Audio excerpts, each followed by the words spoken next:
Siempre he sido de los que piensan que las reglas están hechas para los demás, sobre todo cuando se trata de montañas. Tengo 32 años y un nombre poco común, Yarin.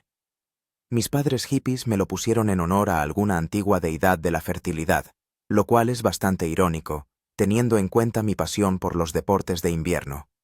Durante 9 años me dediqué profesionalmente al snowboard, 4 de ellos formando parte del equipo nacional, hasta que me rompí los ligamentos cruzados en una competición en Austria. Después de la lesión y una larga rehabilitación, volví a mi profesión principal, el desarrollo de aplicaciones móviles. Pero las montañas nunca me dejaron ir. Aquel día, 17 de febrero, comenzó como de costumbre. Fui a la estación de esquí Valle Nevado, en Siberia, para el fin de semana. Estaba disfrutando de mi tabla de snowboard favorita, una Burton Custom X, encerada y ajustada a la perfección. Por la mañana las pistas estaban en condiciones inmejorables. Nieve polvo fresca después de una nevada nocturna. Visibilidad ideal, 12 grados bajo cero. Hacia el mediodía, el viento empezó a arreciar y por megafonía anunciaron alerta de temporal. Se ruega a todos los visitantes que finalicen la jornada de esquí antes de las 15 horas. Se espera un empeoramiento de las condiciones meteorológicas, con fuertes nevadas y vientos de hasta 25 metros por segundo. Una voz metálica femenina resonaba por toda la ladera. Yo estaba de pie en la cima, bebiendo vino caliente de un termo. A mi lado, dando pequeños saltos para entrar en calor, estaba Makar, mi colega con el que había venido. Yarin, deberíamos ir terminando. Se ajustó las gafas de ventisca y asintió con la cabeza hacia las nubes que se acercaban. Tiene una pinta chunga. Miré al cielo. Una masa oscura se acercaba desde el norte, pero parecía que todavía quedaba tiempo de sobra. Último descenso, dije, cerrando el termo. ¿La pista número 11 sigue abierta? Makar silbó. ¿Estás loco? La cerraron ayer. Hay riesgo de avalancha después del deshielo. Venga ya, me conozco esa pista como la palma de mi mano. Vamos, solo una vez. Le di una palmada en el hombro. Piénsalo, nieve fresca, una ladera virgen. No, colega. Makar negó con la cabeza resueltamente. Yo paso, y no te lo recomiendo. El tiempo está empeorando y esa pista se adentra en una zona boscosa. Si pasa algo. Sonreí con sorna. No va a pasar nada. Nos vemos abajo en media hora, en el café La Avalancha. ¡Yarin!, me gritó mientras me deslizaba hacia la zona cerrada, donde una cinta roja con la inscripción «Prohibido el paso» ondeaba débilmente al viento. La sensación de lo prohibido siempre me daba un chute de adrenalina. Salté fácilmente la cinta y me encontré en la ladera virgen. La nieve aquí era más profunda, más esponjosa. Un auténtico paraíso para los amantes del freeride. Me abroché el casco, comprobé que la cámara GoPro funcionaba y encendí el rastreador de mi Garmin Fenix 6. Me puse los auriculares, puse mi canción favorita de Arctic Monkeys y, dándome impulso, me lancé a toda velocidad cuesta abajo. Los primeros minutos del descenso fueron puro éxtasis. La tabla de snowboard cortaba la nieve virgen, dejando tras de mí un rastro perfecto.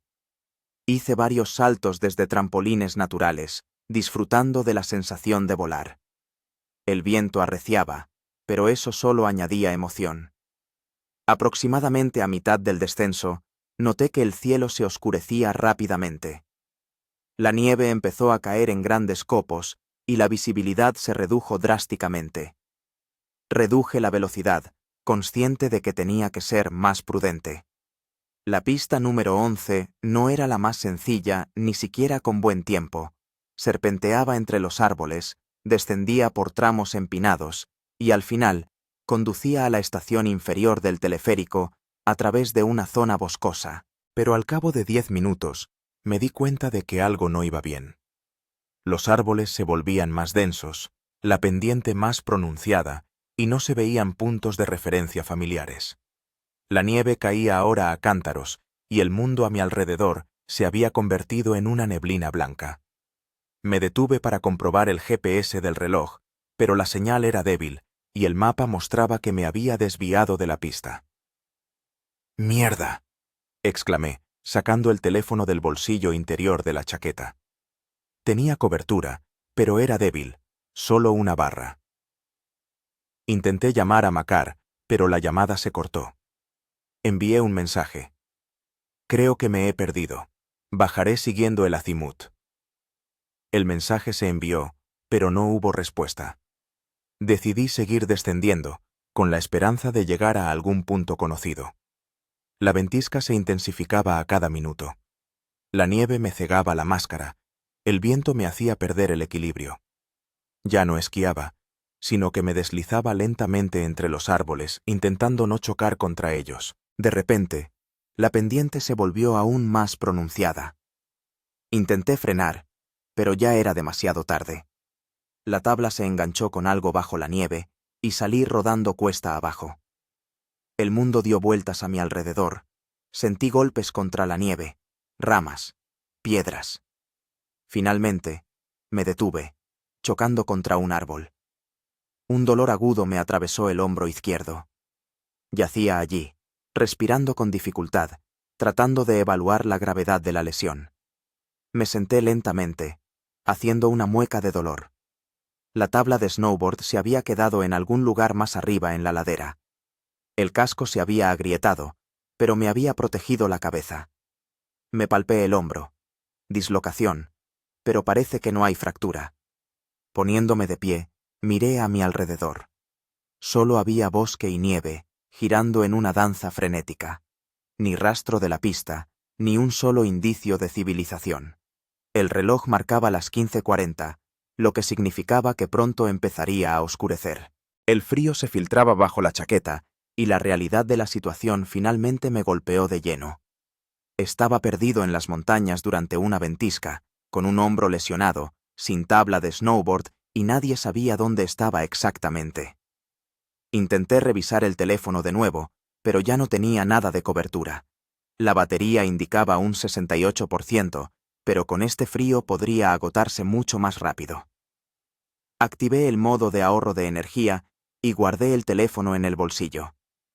El pánico me atenazaba la garganta, pero me obligué a respirar hondo. Piensa, Yarin, piensa, me repetía. La primera regla de supervivencia es no entrar en pánico. La segunda, evaluar la situación.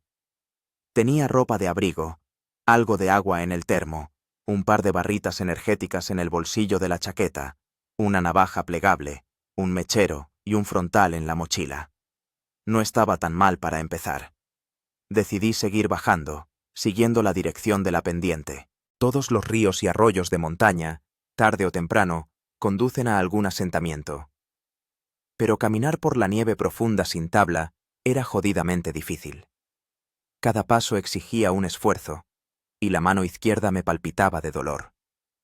Después de una hora de descenso extenuante, era evidente que no llegaría a ninguna parte antes de que oscureciera. Tenía que buscar un refugio para pasar la noche. El termómetro del reloj marcaba 15 grados bajo cero, y la temperatura seguía bajando. Encontré un lugar donde varios abetos crecían muy juntos, formando una especie de choza natural. Debajo de ellos había menos nieve. Usando la mano buena, empecé a recoger ramas de abeto para reforzar el refugio. Mientras trabajaba, la misma idea me daba vueltas en la cabeza. ¡Qué idiota eres, Yarin! ¡Qué idiota tan engreído eres! La ventisca no amainaba. La oscuridad se cernía sobre el bosque, y con ella llegaba la consciencia de que esta noche podría ser la última si no conseguía mantener el calor y la cordura. Saqué el teléfono para hacer un último intento de conectar con el mundo. Seguía sin haber señal, pero aún así escribí un mensaje, con la esperanza de que se enviara en cuanto apareciera cobertura. Perdido en el bosque, hombro lesionado, pasando la noche bajo los árboles. Mañana sigo bajando. Si ves esto, llama a rescate. La batería indicaba un 54%. Apagué el teléfono por completo para ahorrar carga. Ahora estaba realmente solo, aislado del mundo en el sentido más literal de la palabra. sentado bajo mi primitivo refugio, escuchando el aullido del viento y sintiendo cómo el frío se filtraba lentamente a través de todas las capas de ropa, sentí miedo de verdad por primera vez en mi vida. No ese miedo a la adrenalina que se siente antes de un salto complicado, sino un terror profundo, primordial, ante la naturaleza, ante la noche, ante la posibilidad de no ver nunca el amanecer. Sobrevive hasta la mañana, me dije. Simplemente sobrevive hasta la mañana.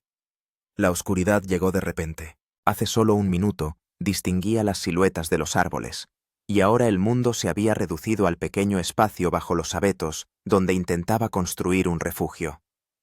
Encendí el frontal, y su haz iluminó en la oscuridad los copos de nieve que giraban y las ramas sobre mi cabeza. El hombro me palpitaba de dolor. Recordaba el curso básico de primeros auxilios.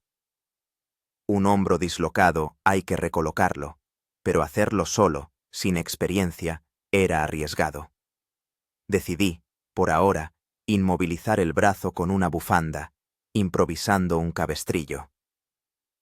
El refugio resultó primitivo, pero era mejor que nada. Unas cuantas ramas caídas, apoyadas contra los troncos de los abetos, creaban una pequeña barrera contra el viento y la nieve. Despejé el espacio debajo de ellas, usando un guante de snowboard como una pala improvisada. El frío se hacía cada vez más intenso. Sabía que en esas condiciones no podía quedarme quieto. Era el camino seguro a la hipotermia. Empecé a hacer sentadillas y a mover el brazo para activar la circulación. El movimiento me dolía más el hombro, pero era el menor de los males. Tenía una sed terrible, pero me limité a unos pocos sorbos pequeños del termo. El agua ya estaba fría, pero era valiosa. Me comí una de las barritas energéticas, masticando cuidadosamente cada trozo para prolongar el placer y los nutrientes. El miedo no se alejaba, pero a él se sumó la rabia contra mí mismo. ¿Cómo pude ser tan confiado? ¿Por qué no hice caso a Makar? Todas las advertencias, todas las señales estaban ahí, pero yo, como siempre, me creía más listo que nadie. Basta de autoflagelarte, dije en voz alta, y mi propia voz sonó extraña en el ruido de la ventisca. Concéntrate en sobrevivir. Recordé todo lo que había leído o escuchado sobre la supervivencia en el bosque en invierno. Lo principal es no congelarse. Necesito fuego. Debajo de los abetos había suficientes ramas secas que podían servir de yesca. Empecé a recogerlas, apilando un pequeño montón en el centro de mi refugio improvisado. Tuve suerte con el mechero. Era de gas, con protección contra el viento. Desprendí corteza de una rama seca, la enrollé formando una especie de nido, y la prendí. Una pequeña llama parpadeó, amenazando con apagarse, pero ostorosno podkladival vole krupnie betki, y pronto tuve una hoguera pequeña, pero constante. El calor fue una salvación. Me senté, extendiendo las manos hacia el fuego, y sentí cómo la vida volvía a mis dedos congelados. Tenía que mantener el fuego encendido toda la noche, lo que significaba que necesitaba más leña. Salía del refugio, recogía las ramas que podía alcanzar sin alejarme demasiado, y volvía a la hoguera. El tiempo pasaba tortuosamente lento. El reloj marcaba solo las 20:15, y parecía que había pasado una eternidad. Pensaba en Makar. Seguro que ya habría dado la voz de alarma. Pero con este tiempo, dudo mucho que empiecen la búsqueda hasta mañana. Mis pensamientos saltaban de un lado a otro. Recordé a mi madre, que siempre había temido mi afición a los deportes extremos. Algún día esto acabará mal, Yarinka, decía, usando el apodo infantil que tanto detestaba. Imaginé el momento en que recibía la noticia de mi desaparición y sentí una punzada de culpabilidad. También me acordé de Verónica, la chica con la que había roto hacía medio año. Se fue precisamente por mi obsesión por el riesgo, por mi incapacidad para ser fiable. «Amas más la adrenalina que a mí», me dijo al despedirse. Y tenía razón. La hoguera exigía atención constante. Añadía ramas, tratando de economizar las provisiones, pero consciente de que sin fuego mis posibilidades de sobrevivir hasta el amanecer se desplomarían.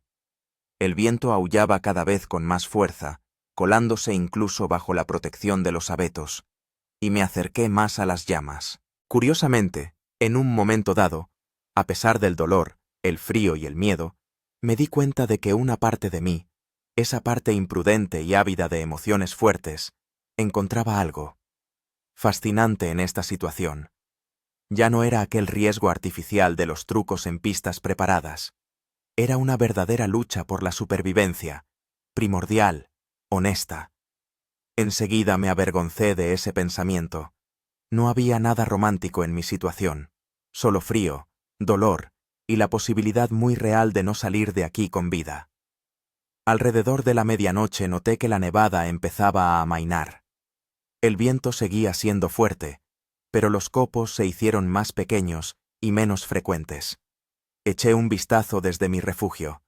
El cielo seguía cubierto, no se veía ni una sola estrella. El cansancio me invadía por oleadas. Los ojos se me cerraban, pero sabía que no podía dormirme. Tenía que mantener el fuego encendido. Empecé a hablar solo, contando historias de mi infancia, recordando competiciones en las que había participado, enumerando los nombres de todas las pistas que conocía.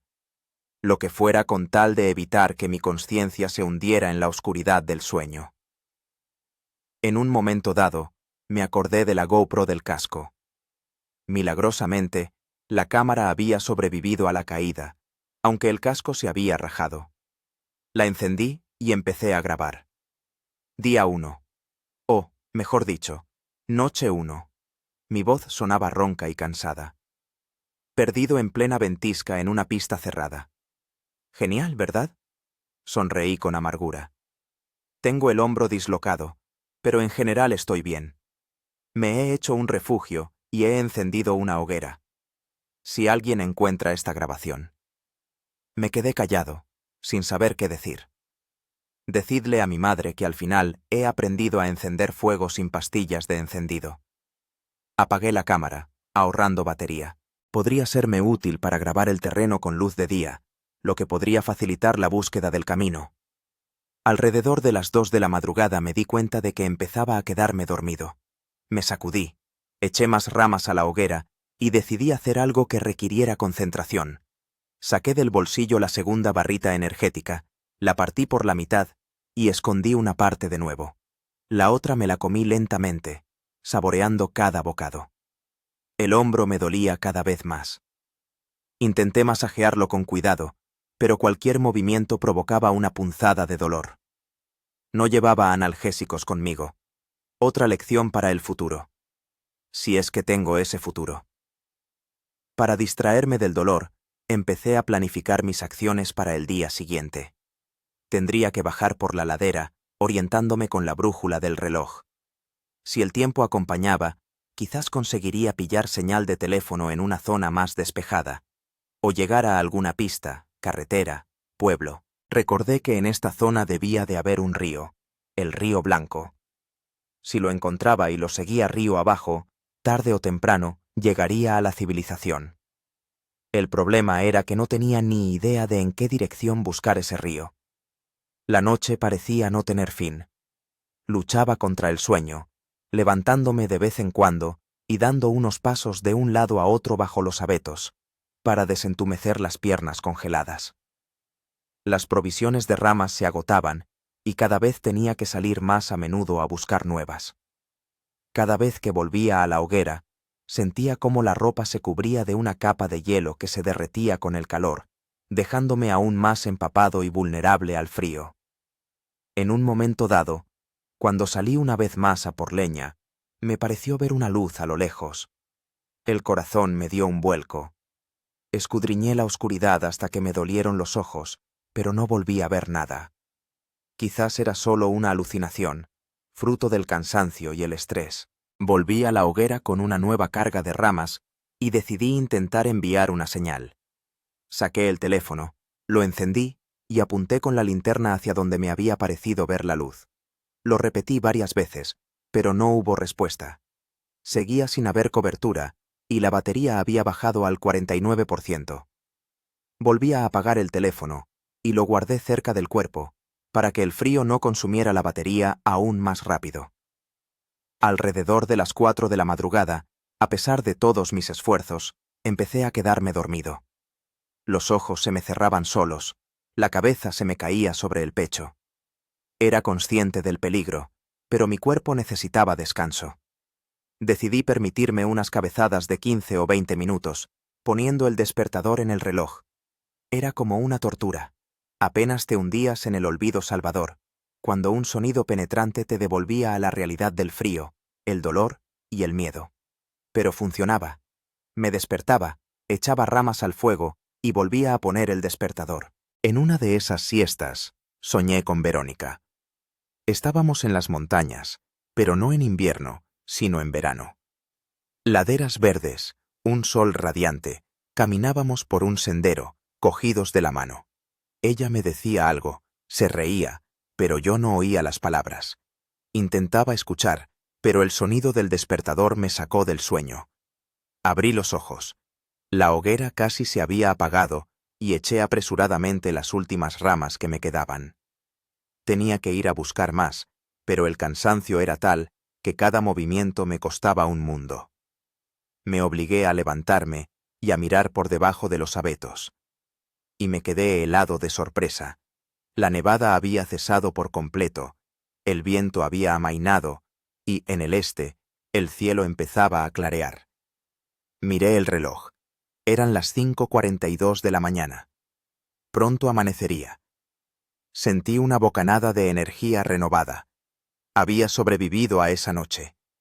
Ahora tenía que aguantar el día y encontrar el camino a la salvación. Reuniendo las últimas fuerzas, fui a por leña, recogí toda la que pude llevar con el brazo bueno y regresé a la hoguera.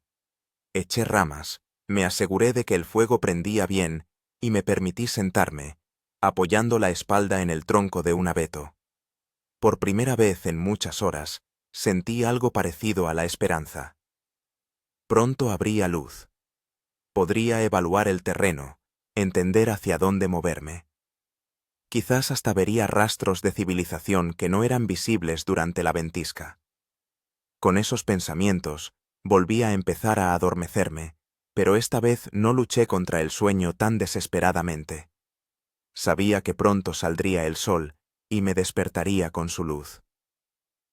Lo último que recuerdo antes de dormirme fue la débil luz del amanecer, filtrándose a través de las ramas de los abetos, y el suave susurro de la nieve que caía de ellas. Me desperté de golpe, con la sensación de que algo no iba bien. Abrí los ojos y no entendí enseguida dónde estaba. Luego, los recuerdos se derrumbaron como una avalancha. La ventisca, la caída, la noche en el bosque. La hoguera casi se había extinguido, solo quedaban rescoldos humeantes. El reloj marcaba las 8:17.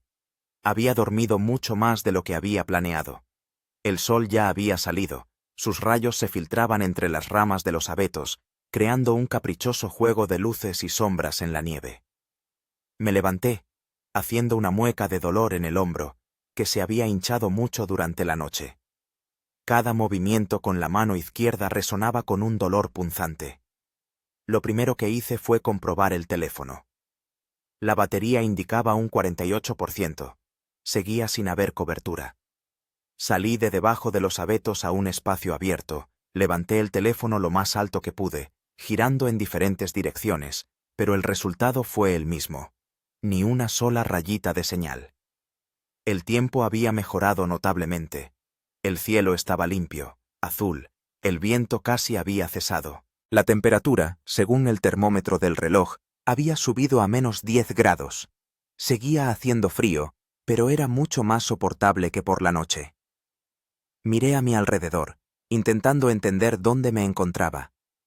A mi alrededor había bosque, principalmente de coníferas, con algunos abedules dispersos. La ladera por la que había descendido ayer se extendía hacia abajo, pero no era tan empinada como en la pista. No se veía ningún indicio de civilización. El estómago me rugía de hambre, tenía la boca seca.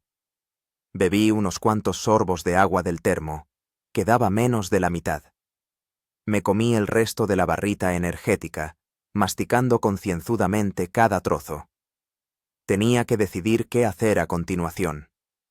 Quedarme donde estaba y esperar a que me rescataran o ponerme en marcha.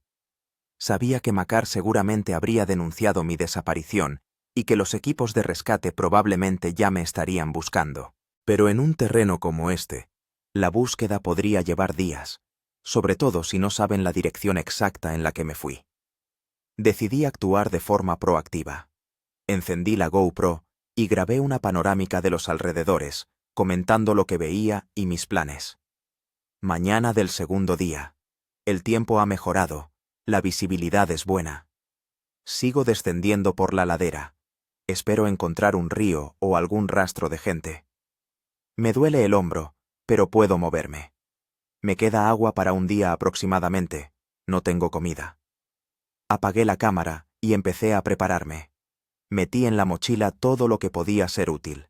El termo, el cuchillo, el mechero, la linterna frontal. Volví a usar la bufanda como cabestrillo para el brazo. Antes de irme, decidí dejar una señal para los posibles rescatadores.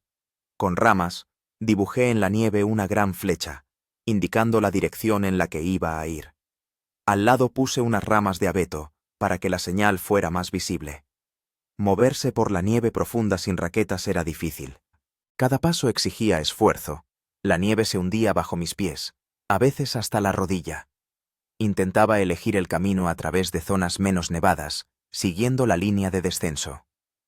Después de una hora de ese tipo de desplazamiento, estaba empapado en sudor, a pesar del frío. Me detuve para recuperar el aliento y evaluar el camino recorrido. Mirando hacia atrás, me di cuenta con sorpresa de que no había avanzado mucho, quizás 1 kilómetro, no más. El ritmo era demasiado lento. Delante, el bosque se hacía más denso, y decidí cambiar un poco de dirección, desviándome hacia la derecha, donde los árboles crecían con menos frecuencia. Utilicé la brújula del reloj para no desviarme de la dirección general hacia el sur, hacia la base de la montaña. Alrededor del mediodía, di con un pequeño arroyo, parcialmente helado, pero con agua descubierta en el centro. Me alegré. Era la primera señal de que me dirigía en la dirección correcta. Todos los arroyos acaban desembocando en masas de agua más grandes. Llené el termo con agua fresca, después de asegurarme de que estuviera limpia, aunque helada. Decidí seguir el curso del arroyo, con la esperanza de que me llevara a un río o a algún asentamiento. Caminar a lo largo del arroyo resultó ser algo más fácil. La nieve no era tan profunda y las orillas marcaban un camino claro, pero el cansancio se acumulaba y el dolor en el hombro se intensificaba. Empecé a hablar solo para mantener la moral. «Vamos, Yarin, no te vengas abajo. Has salido de peores». Era mentira. Nunca me había visto en una situación peor que esta. Pero el autoengaño me ayudaba a seguir adelante. En un momento dado, creí oír el sonido de un motor a lo lejos. Me detuve, conteniendo la respiración, y agucé el oído. Silencio. Quizás solo fuera el ruido del viento entre las ramas o una mala pasada de mi imaginación. Continué mi camino, y pronto el arroyo se hizo más ancho y la corriente más rápida. Las orillas se volvían más empinadas, y avanzar se hacía más difícil. A veces tenía que alejarme del agua para sortear tramos infranqueables, pero siempre volvía al arroyo, temiendo perder aquel único punto de referencia. Hacia las 3 de la tarde, sentí que las fuerzas me abandonaban. Tenía que hacer un alto, descansar y, tal vez, encender una fogata para calentarme y secar la ropa, que estaba empapada de sudor y luego congelada por el frío. Encontré un lugar adecuado bajo un gran abeto, donde había menos nieve. Recogí ramas secas y, usando corteza y musgo como yesca, encendí una pequeña fogata. Me llevó más tiempo que ayer. Las manos me temblaban de cansancio, y trabajar con una sola mano era incómodo. Cuando el fuego por fin prendió, me senté cerca, estirando las piernas hacia las llamas. El cansancio me invadió con renovada fuerza, y me di cuenta de que corría el riesgo de quedarme dormido. Para evitarlo, decidí ocuparme del hombro. Sabía que la luxación debía ser reducida lo antes posible, de lo contrario, la hinchazón y el espasmo muscular lo harían mucho más difícil y doloroso. Recordé la técnica que había visto una vez en un vídeo instructivo. Estiramiento lento y gradual del brazo, seguido de una suave rotación. Inspirando profundamente, empecé a estirar el brazo con cuidado, soportando el dolor. Era un suplicio, pero continué, sabiendo que no había otra opción. Cuando el brazo estaba lo suficientemente estirado, intenté girarlo para que la cabeza del húmero volviera a la cavidad glenoidea. El primer intento fracasó. El dolor era demasiado intenso, y instintivamente retiré el brazo. Después de varias respiraciones profundas, lo intenté de nuevo, esta vez mordiendo la correa de la mochila para no morderme la lengua por el dolor. A la segunda vez, sentí que algo se movía en el hombro, y se oyó un chasquido sordo. Una ola de dolor recorrió todo mi cuerpo. La vista se me nubló, y por un instante pensé que iba a perder el conocimiento. Pero cuando el dolor disminuyó un poco, me di cuenta de que la articulación había vuelto a su sitio. El alivio fue tan grande que se me saltaron las lágrimas. Moví el brazo con cuidado. El rango de movimiento era limitado, y cada movimiento seguía doliendo, pero no se comparaba con lo que había sentido antes. Volví a usar la bufanda como cabestrillo para fijar el brazo y dejar que el hombro descansara. Después de este trance, me sentí muy débil y mareado. Necesitaba comer algo, pero no tenía comida. Observé el bosque a mi alrededor, buscando algo comestible. El invierno no es la mejor época para buscar comida en el bosque, pero sabía que algunas bayas, como los arándanos rojos, pueden conservarse bajo la nieve. Me alejé de la fogata, inspeccionando cuidadosamente la zona. Bajo uno de los abetos, vi unas bayas oscuras. Arándanos rojos. Habían pasado el invierno bajo la nieve y ahora estaban a mi alcance. Recogí un puñado de bayas congeladas. Eran ácidas, pero comestibles. No era mucho, pero era algo. De vuelta a la fogata, me comí las bayas, acompañándolas con agua derretida.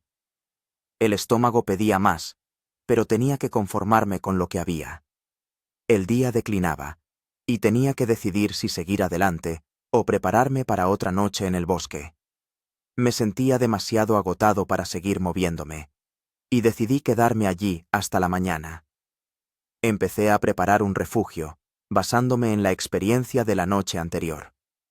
Esta vez, decidí hacerlo más sólido. Encontré un lugar donde varios troncos caídos formaban algo parecido a una estructura natural. Utilizando ramas y nieve, creé paredes que debían protegerme del viento y conservar el calor de la fogata. Cuando el refugio estuvo listo, recogí la mayor cantidad de leña posible para no tener que salir a buscarla por la noche.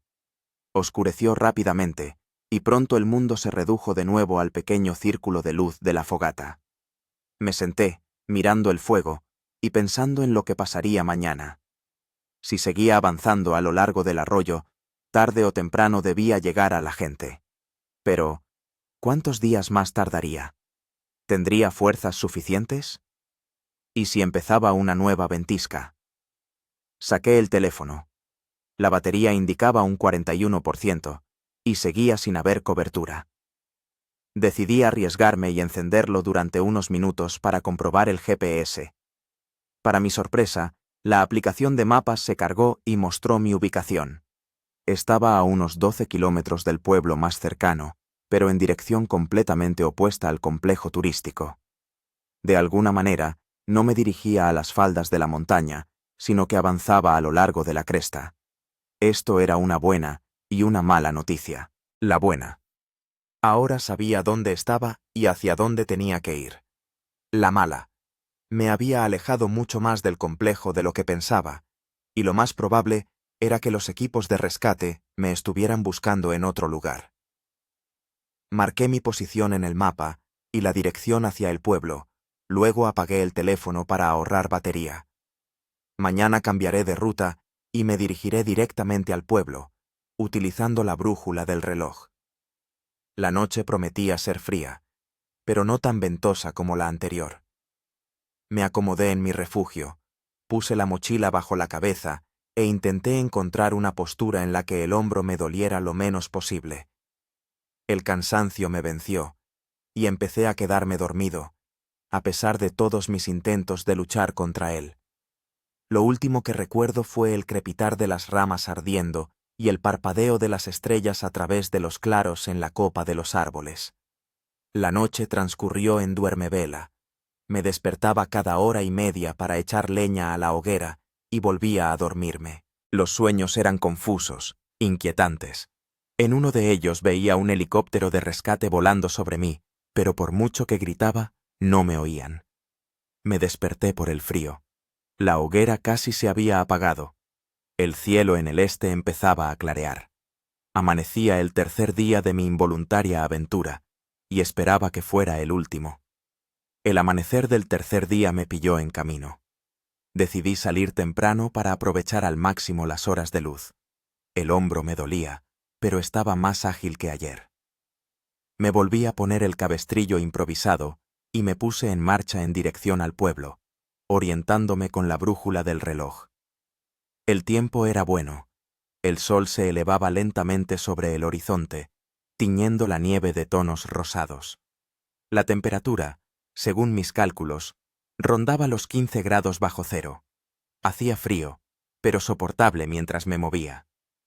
Dejé el arroyo y me dirigí directamente a través del bosque. Era arriesgado. Sin una referencia natural, es más fácil perderse, pero el GPS indicaba que el camino directo al pueblo acortaría la distancia casi a la mitad. Las primeras 2 horas de camino fueron relativamente fáciles. Caminaba por el bosque, intentando elegir lugares con menos nieve. A veces tenía que rodear matorrales o árboles caídos, pero en general mantenía la dirección correcta. El hambre se hacía cada vez más fuerte. El estómago se me retorcía con espasmos dolorosos, y tenía la boca seca, a pesar de beber agua con regularidad. Intentaba distraerme pensando en lo que haría cuando saliera de aquí. Lo primero, una ducha caliente, luego un enorme filete con patatas y 1 litro de cerveza bien fría. Estos pensamientos me ayudaban a seguir adelante, pero el agotamiento físico aumentaba. Cada paso requería más esfuerzo, y los cortos descansos no me proporcionaban el alivio suficiente. Alrededor del mediodía me topé con un claro donde la nieve no era tan profunda. En el centro crecía un solitario pino con ramas extendidas. Decidí hacer aquí una parada más larga y posiblemente intentar conseguir algo de comida. Lo primero que hice fue comprobar el teléfono. La batería marcaba un 36%.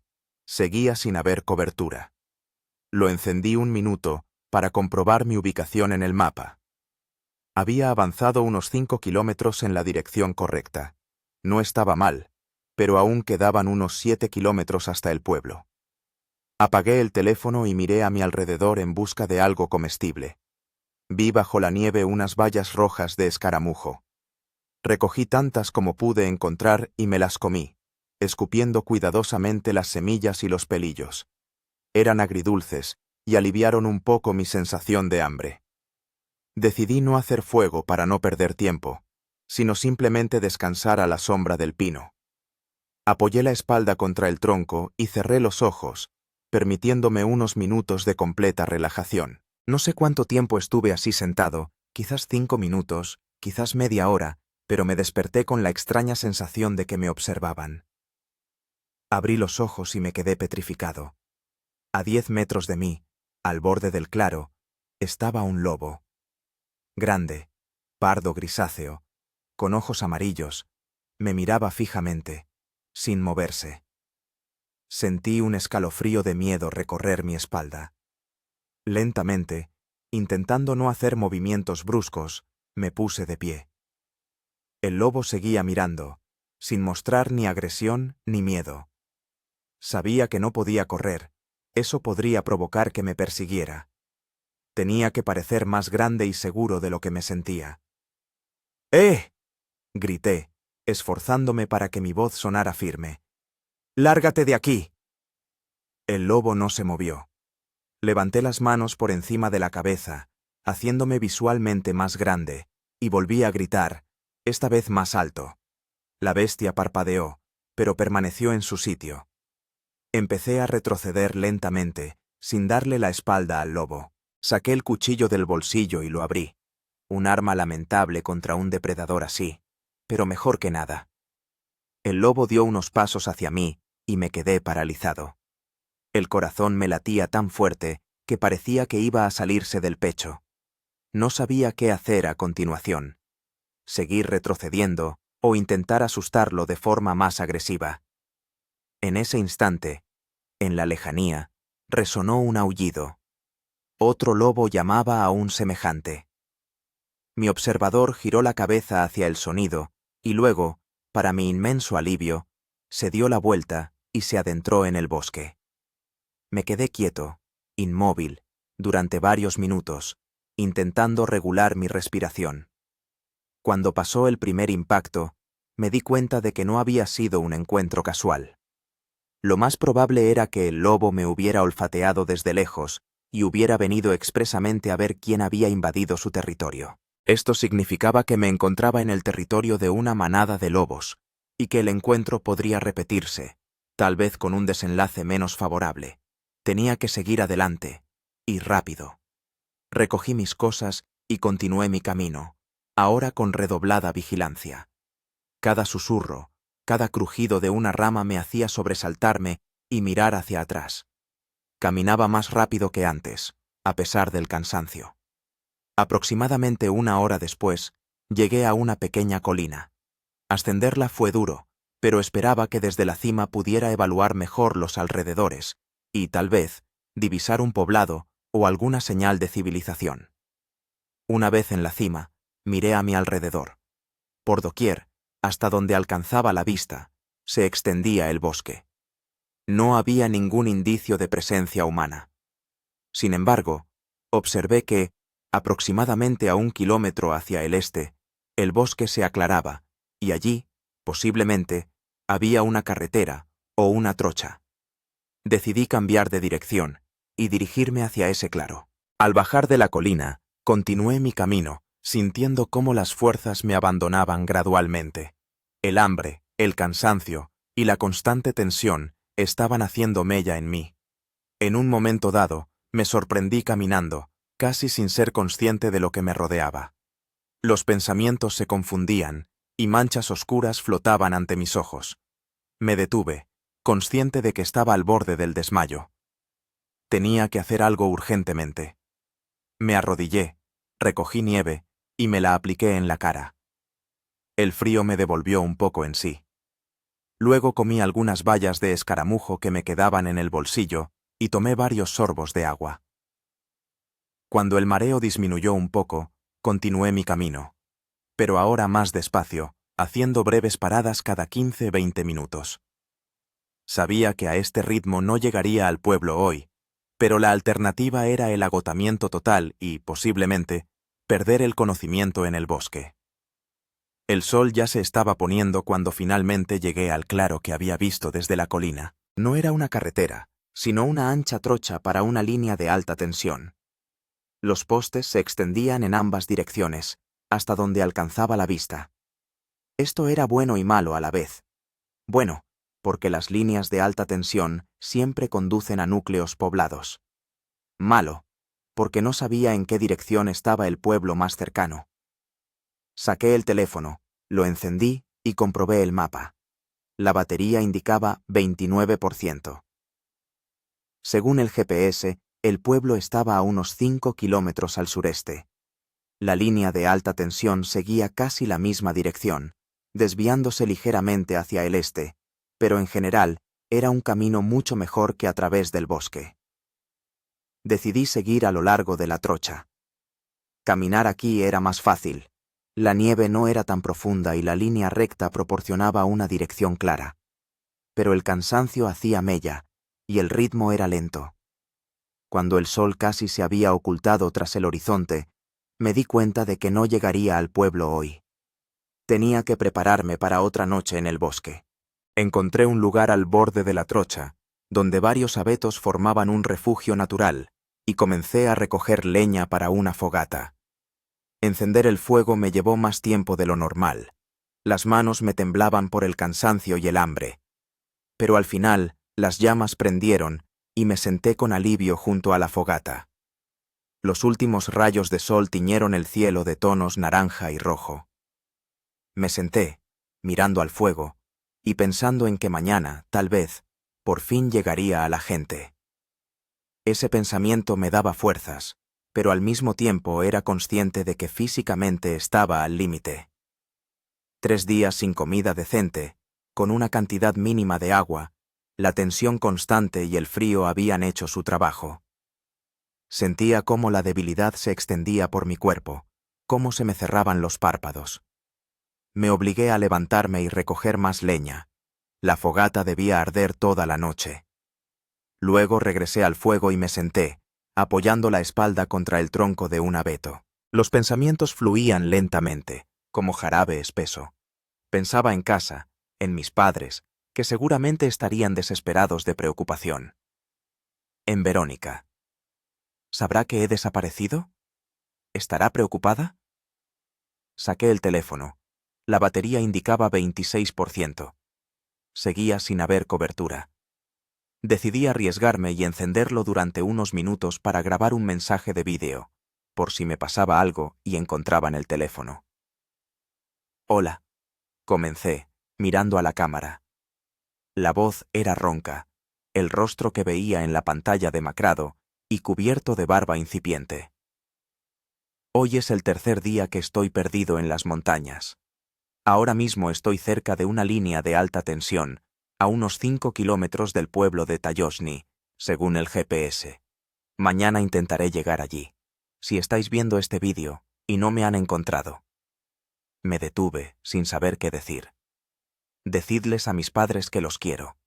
Y a Verónica también. Apagué la grabación y el teléfono. Eché más ramas a la fogata y cerré los ojos, sintiendo cómo el cansancio me envolvía como una pesada ola. No sé cuánto tiempo dormí, pero me desperté por un sonido extraño. Al abrir los ojos, vi que la hoguera casi se había extinguido y la noche era profunda. El sonido se repitió. Era el crujido de unas ramas en algún lugar cercano. Miré fijamente a la oscuridad, intentando descifrar qué era. ¿Quizás el viento? ¿O un animal? ¿Habría vuelto el lobo? Y entonces los vi. 2 ojos amarillos, brillando en la oscuridad. Estaban a la altura de un hombre, lo que significaba que era un lobo muy grande, subido a algún lugar elevado. ¡Oh! ¡Eh! Resonó una voz desde la oscuridad. ¿Hay alguien vivo? Casi me echo a llorar de alivio. Era un hombre con una linterna. ¡Sí! Grité, poniéndome de pie de un salto. ¡Estoy aquí! De la oscuridad emergió una figura con una chaqueta de camuflaje y un rifle al hombro. Era un hombre de unos 50 años, con barba gris y rostro curtido. «Vaya tela, chaval», dijo, acercándose. «Llevas 3 días dando vueltas por el bosque. Tienes a todo el mundo con el corazón en un puño». ¿Usted me estaba buscando?», pregunté, aún sin creerme mi suerte. «Si te está buscando hasta el apuntador», bufó. «Los equipos de rescate, voluntarios, hasta han llamado a un helicóptero. Yo simplemente iba a revisar mis trampas y veo una hoguera. Pienso, voy a echar un vistazo, a ver quién está encendiendo fuego sin permiso en mi territorio». Se presentó como Stepan Yegorovich, un cazador local. Vivía en ese mismo poblado de Tayoshni al que yo intentaba llegar. «¿Falta mucho para el poblado?», pregunté, conteniendo a duras penas un temblor, ya fuera de frío o de la emoción. «Unos 4 kilómetros, no más», respondió. «Pero ahora es de noche y apenas te tienes en pie.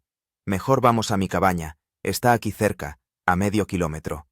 Pasas la noche allí, y por la mañana te llevo al pueblo». Acepté, consciente de que realmente era poco probable que llegase al poblado por mis propios medios. Apagamos la hoguera y me puse a seguir a Stepan Yegorovich, que avanzaba con paso firme por el bosque iluminando el camino con una potente linterna. La cabaña resultó ser una pequeña pero sólida construcción de troncos con una estufa, un camastro e incluso una pequeña mesa. El cazador encendió la estufa rápidamente y al poco tiempo hizo calor en la cabaña. ¿Tienes hambre?, preguntó, sacando un termo y un envoltorio de su mochila. Mucha, reconocí con sinceridad. Me sirvió té caliente con un aroma a hierbas y me tendió un trozo de pan con tocino. Fue la comida más deliciosa de mi vida. Comí despacio, en pequeños trozos, sabiendo que después de un largo ayuno no se puede uno abalanzar sobre la comida. Cuéntame, ¿cómo te has metido en este lío?, pidió Stepan Yegorovich, echando leña a la estufa, y le conté todo. Sobre el último descenso antes de la ventisca, sobre la caída, sobre los 3 días de deambular por el bosque. Él escuchaba, moviendo la cabeza, y luego dijo: «Has tenido suerte, chaval, mucha suerte. ¿Sabes cuántos héroes como tú se pierden en nuestros bosques cada año? Y no a todos los encuentran». Asentí, plenamente consciente de lo cerca que había estado de convertirme en una de esas estadísticas. ¿Tenías el hombro dislocado?, preguntó, señalando mi hombro, que todavía sujetaba con cuidado. Sí, me lo coloqué yo mismo. Bien hecho, asintió aprobatoriamente. Pero aún así tienes que ir al médico. Y en general, no te vendría mal una revisión después de semejante aventura. Hablamos un poco más, y luego me sugirió que me acostara en el camastro y descansara. No me hice de rogar. El cansancio era tal que literalmente me caía de sueño. Quedándome dormido bajo el crepitar de los leños en la estufa, pensé en lo afortunado que era. Afortunado por haber encontrado a este cazador. Afortunado por haber sobrevivido 3 días en el bosque. Afortunado por no haber sido víctima de los lobos o del frío. Pero también entendía que no se trataba solo de suerte. Había sobrevivido porque no me había rendido, porque había luchado hasta el final, utilizando los conocimientos y habilidades que tenía. Y esa consciencia era tan importante como el propio hecho de haber sido rescatado. El último pensamiento antes de caer en un sueño profundo fue: nunca más ignoraré las advertencias sobre carreteras cerradas. Nunca. Me desperté con olor a comida. Al abrir los ojos, no entendí de inmediato dónde estaba. Paredes de madera, un techo con vigas oscurecidas por el tiempo, una estufa que irradiaba un calor agradable. Luego recordé: la cabaña del cazador, el rescate. Stepan Yegorovich estaba sentado junto a la estufa, removiendo algo en una pequeña olla.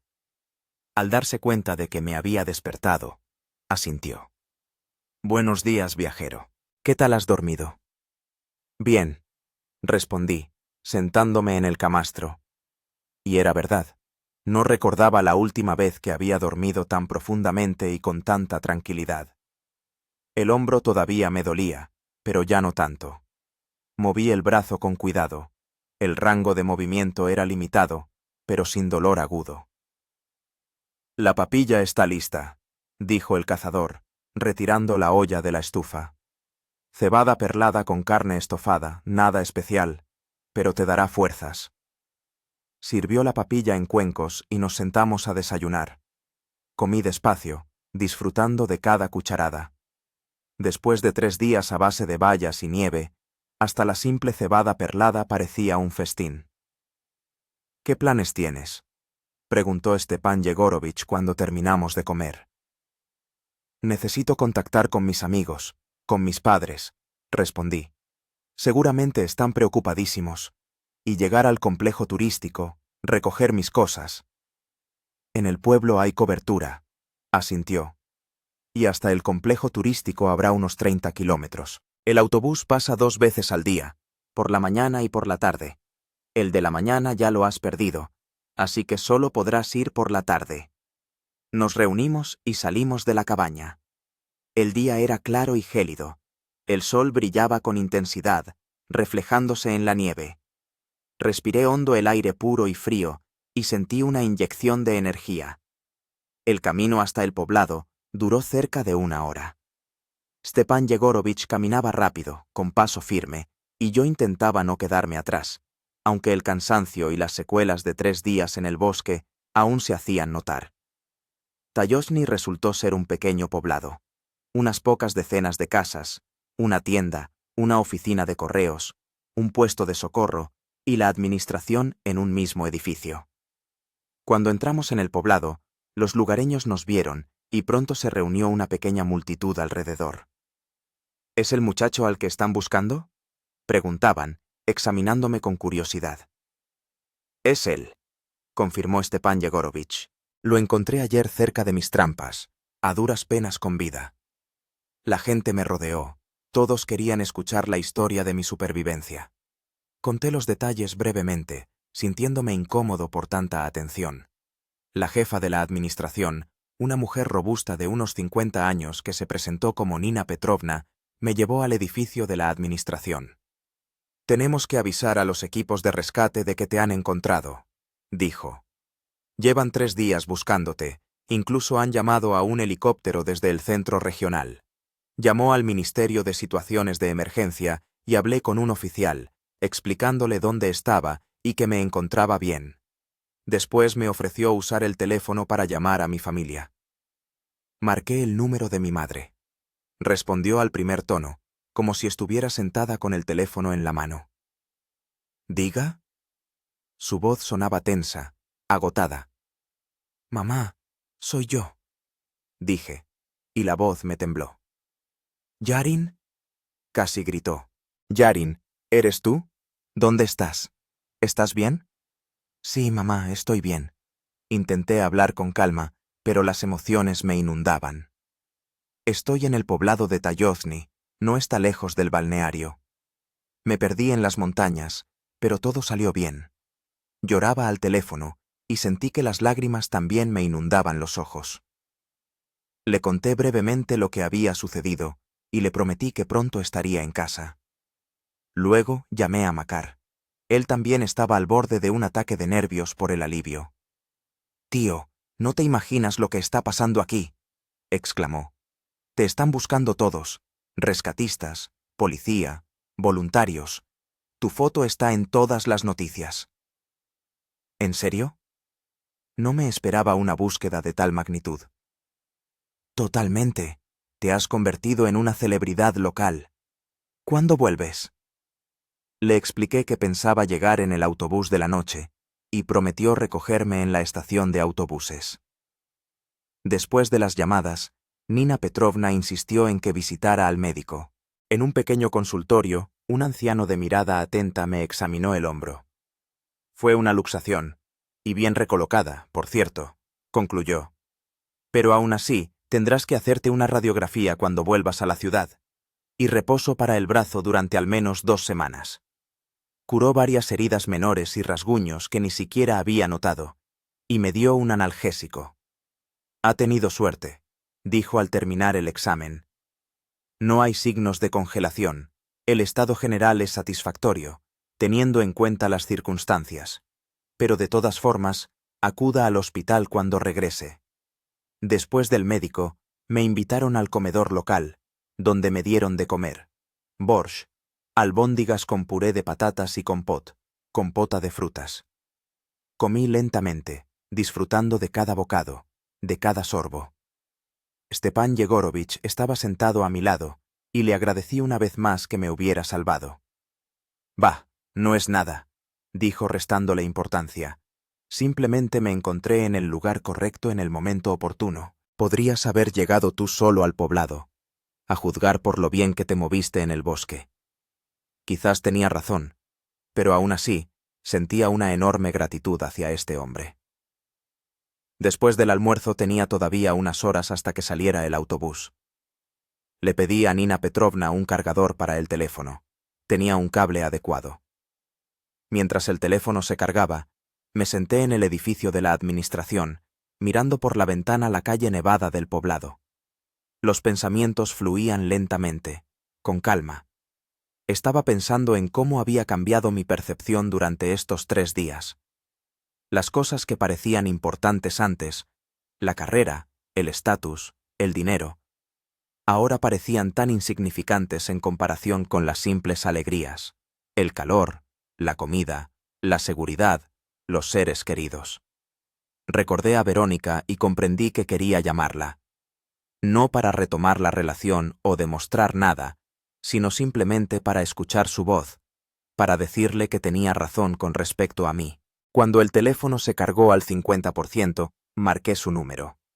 No respondió de inmediato, y por un momento pensé que no contestaría al ver mi número. ¿Diga?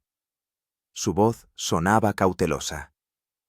Hola, Verónica, dije. Soy Yarin. Lo sé, respondió. He visto las noticias. ¿Estás bien? Sí, todo bien. Me encontraron. Estoy a salvo. Se hizo una pausa. No sabía qué decir después, aunque antes tenía tantas palabras en la cabeza. Me alegro, dijo finalmente. De verdad que me alegro. Estaba preocupada. Gracias. Respiré hondo. Sabes, tenías razón con respecto a mí, con respecto a la adrenalina y el riesgo. Lo entendí allí, en las montañas. Yarin, empezó a decir, pero la interrumpí. No, déjame terminar. No te pido que vuelvas o algo parecido. Solo quería decir que tenías razón, y me he dado cuenta. Y que estoy agradecido por el tiempo que pasamos juntos. Otra pausa, más larga. Gracias por llamar, dijo por fin. Y me alegro de que estés bien. De verdad que me alegro. Hablamos unos minutos más, de cosas sin importancia, poniéndonos al día. Luego nos despedimos, y supe que esa había sido nuestra última conversación. Y estaba bien. El autobús de la tarde llegó puntual. Me despedí de Stepan Yegorovich, Nina Petrovna y los demás habitantes del pueblo que habían salido a despedirme. En esas pocas horas, se habían convertido casi en mi familia. El autobús era viejo, con los asientos desgastados, pero me pareció la cúspide del confort. Me senté junto a la ventana y observé cómo el pueblo quedaba atrás mientras la carretera se adentraba en el bosque nevado. El trayecto hasta el balneario duró alrededor de 1 hora. Cuando el autobús llegó a la estación, vi a Makar, cambiando nerviosamente el peso de un pie al otro. Junto a él había algunas personas más, mis amigos, con quienes a veces salía a esquiar. Salí del autobús y se abalanzaron sobre mí. Abrazos, palmadas en la espalda, exclamaciones de alegría. Makar me abrazó con tanta fuerza que grité de dolor en el hombro. Perdona, tío, se apartó de inmediato. Se me olvidaba lo de tu lesión. No pasa nada, sonreí. Estoy bien. Fuimos al hotel donde había dejado mis cosas. Por el camino, me bombardearon a preguntas sobre cómo había sobrevivido en el bosque, qué había comido, cómo había dormido. Respondí brevemente, sintiendo una extraña desconexión de todo lo que estaba pasando. En el hotel me esperaba una sorpresa. Periodistas de la televisión local. Querían entrevistarme sobre mi heroica supervivencia. Me negué, alegando cansancio, y se fueron a regañadientes, con la promesa de que hablaría con ellos al día siguiente. En la habitación, finalmente me quedé solo. Me di una ducha larga y caliente, disfrutando de la sensación de limpieza.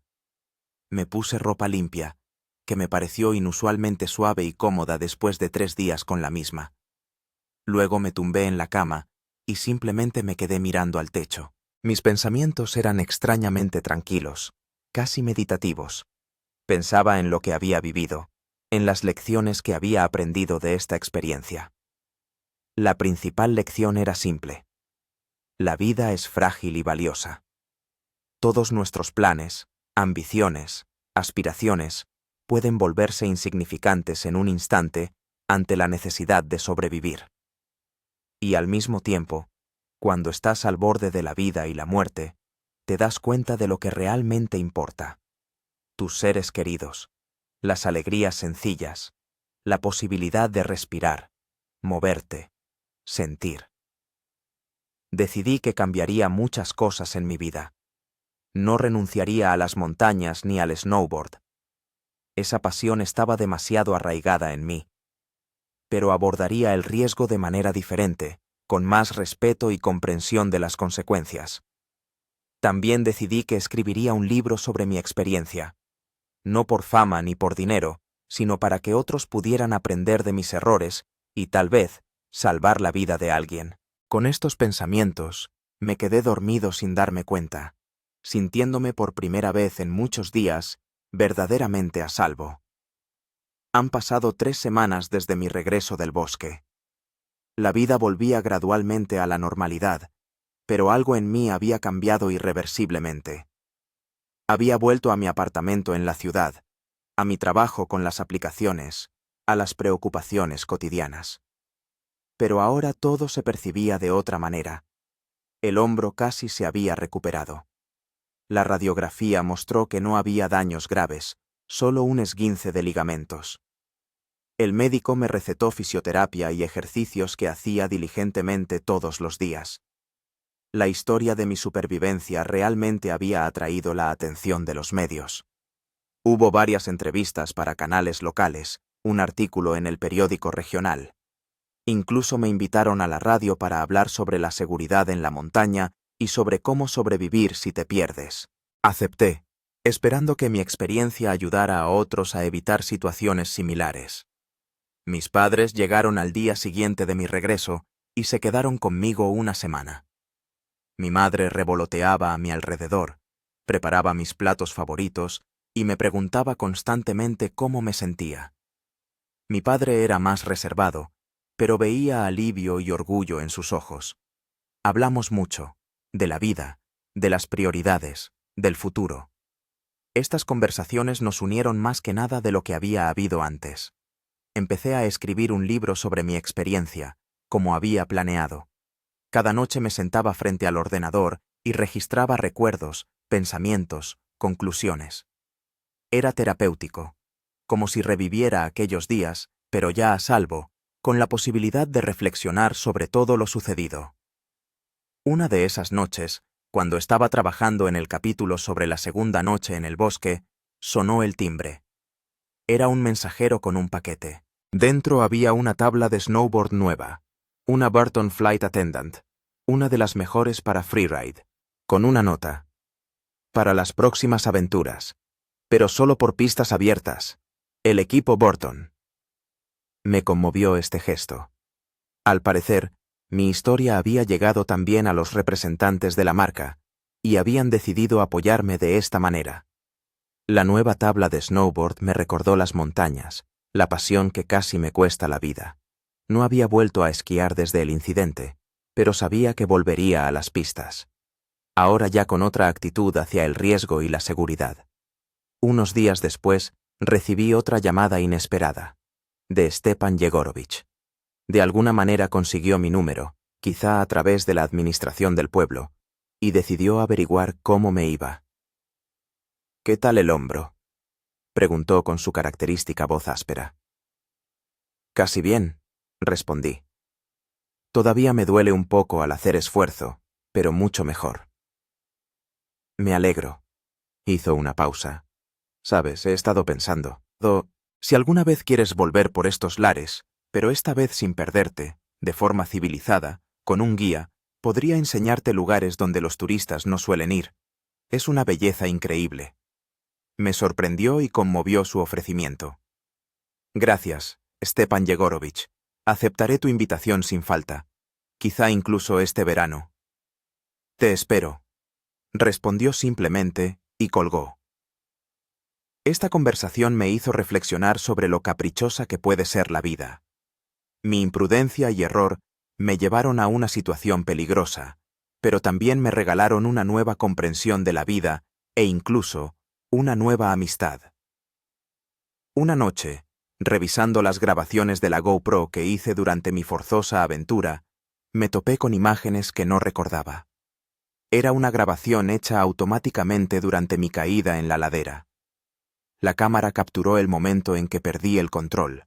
Daba vueltas en la nieve. Me golpeaba contra obstáculos. Era aterrador e hipnótico a la vez, ver desde fuera el momento que pudo ser el último de mi vida. Decidí incluir esas imágenes en el vídeo que estaba editando con el material filmado mientras vagaba por el bosque. No para mostrarlo públicamente, sino para mí mismo, como recordatorio de lo delgada que es la línea entre la vida y la muerte. El trabajo en el libro y el vídeo ocupaba la mayor parte de mi tiempo libre. No era solo una forma de reconsiderar lo sucedido, sino también la oportunidad de compartir conocimientos que podrían salvar una vida. Investigué sobre la supervivencia en condiciones extremas, leí libros, vi documentales, hablé con socorristas profesionales. Cada nuevo dato, cada historia de supervivencia o, por el contrario, de tragedia, me hacía volver a aquellos 3 días en el bosque y analizar mis acciones. ¿Qué hice bien? ¿Qué podría haber hecho mejor? ¿Qué conocimientos y habilidades me ayudaron a sobrevivir y cuáles me faltaron? Estas reflexiones me llevaron a la idea de crear una aplicación móvil para la supervivencia en condiciones extremas. Algo sencillo, intuitivo, con instrucciones básicas que pudieran utilizarse incluso sin conexión a Internet. Empecé a trabajar en el concepto, a hacer bocetos de la interfaz, a pensar en la funcionalidad. Era un proyecto que unía mi profesión de desarrollador con mi nueva experiencia y conocimientos en el ámbito de la supervivencia. Una noche, mientras trabajaba en la aplicación, sonó el teléfono. El número era desconocido y contesté con cierta cautela. ¿Yarin? La voz era femenina, vagamente familiar. Sí, soy yo. Soy Verónica. Hizo una pausa. Espero no interrumpirte. Me sorprendió su llamada. No habíamos vuelto a hablar desde nuestra conversación en el pueblo de Tayozni. No, no pasa nada, respondí. Me alegro de oírte. Vi tu entrevista hoy en el canal regional, dijo. Has cambiado. ¿En qué sentido? Pregunté, aunque entendía a qué se refería. Te has vuelto más serio, más reflexivo, no tan temerario. Sonreí. 3 días en el bosque en invierno, al borde de la supervivencia, son una excelente terapia para replantearse las prioridades en la vida. Ella se echó a reír, y esa risa me recordó los buenos tiempos que habíamos compartido. Pensaba, ¿quizás podríamos vernos algún día? Solo para hablar, propuso. Me lo pensé. Una parte de mí quería aceptar, volver a lo que había sido. Pero la otra parte, la que había cambiado durante esos 3 días en el bosque, entendía que algunas cosas es mejor dejarlas en el pasado. ¿Sabes? Me encantaría, respondí con sinceridad. Pero no ahora. Necesito asimilar muchas cosas, entenderme a mí mismo. Quizá más adelante, cuando esté más seguro de quién soy ahora. Hubo una pausa. Temía haberla ofendido, pero entonces dijo: Lo entiendo, y respeto tu decisión. Solo quiero que sepas que me alegro por ti, por los cambios que veo. Gracias, respondí sinceramente. Significa mucho para mí. Hablamos un poco más y nos despedimos, esta vez sin amargura ni cosas sin decir. Fue una buena conversación, que cerraba un capítulo y, posiblemente, dejaba una puerta entreabierta para el futuro. Después de esa llamada, volví a trabajar en la aplicación con renovadas energías. La idea de ayudar a la gente, de compartir conocimientos que pudieran salvar vidas, se volvía cada vez más importante para mí. El fin de semana decidí ir a visitar a Makar. No nos habíamos visto desde mi regreso del balneario. Él se había ido por trabajo a otra ciudad, y yo estaba ocupado con la rehabilitación y mis proyectos. Makar vivía en las afueras, en una pequeña casa con jardín. Cuando llegué, estaba preparando una barbacoa en el patio trasero. «Yarin», me abrazó, esta vez con cuidado, recordando lo del hombro. «¿Qué tal, tío?» «Mejor de lo que cabría esperar», sonreí. Nos sentamos a la mesa en el porche, y Makar abrió 2 botellas de cerveza. «Por tu regreso», dijo, levantando la botella. «Y para que no nos vuelvas a dar un susto así a tus amigos». Bebimos, y sentí cómo la tensión que se había acumulado imperceptiblemente durante estas semanas comenzaba a disiparse. «¿Sabes?», empezó Makar, dando la vuelta a los filetes en la parrilla. Me he estado culpando. Por no haberte parado, por no haber insistido más. No es tu culpa, negué con la cabeza. Me advertiste. Yo mismo tomé la decisión. Aún así, suspiró. Cuando no volviste, y empezaron la búsqueda. Fueron los peores días de mi vida. Entendía sus sentimientos. Si la situación hubiera sido al revés, yo habría sentido lo mismo. Lo siento por haberte hecho pasar por eso, dije sinceramente. Y te agradezco que dieras la voz de alarma. Si no fuera por ti, los rescatistas podrían haber empezado la búsqueda mucho más tarde. Makar asintió, aceptando mis palabras. ¿Y ahora qué? ¿Lo has dejado con el tema de la adrenalina? Preguntó, cambiando de tema. No, negué con la cabeza. No lo he dejado, pero he cambiado el enfoque. Nada de pistas cerradas, nada de esquiar solo con mal tiempo, y siempre llevaré conmigo un kit de supervivencia completo. Makar asintió, aprobando. Sensato. ¿Y cuándo piensas volver a la nieve? En cuanto el hombro se recupere por completo. Quizá en un mes. Por cierto, me han mandado una tabla de snowboard nueva de Burton. Le conté sobre el paquete, y nos reímos de la ironía de la situación. Casi palmarla por mi pasión por el snowboard y recibir una tabla nueva como recompensa. La noche transcurrió entre conversaciones y recuerdos.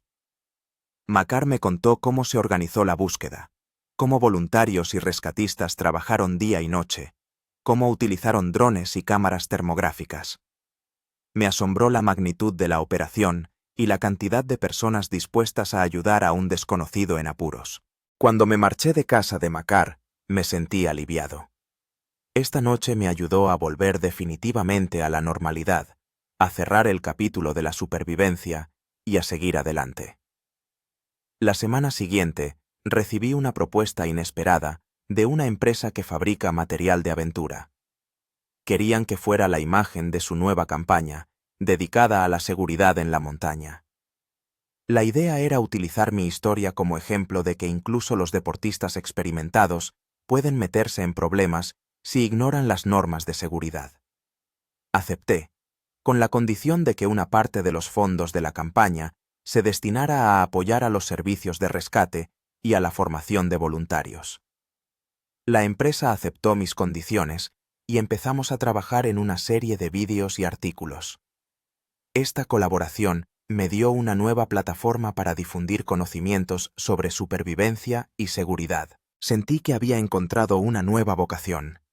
No solo disfrutar de los deportes extremos, sino también hacerlos más seguros para todos.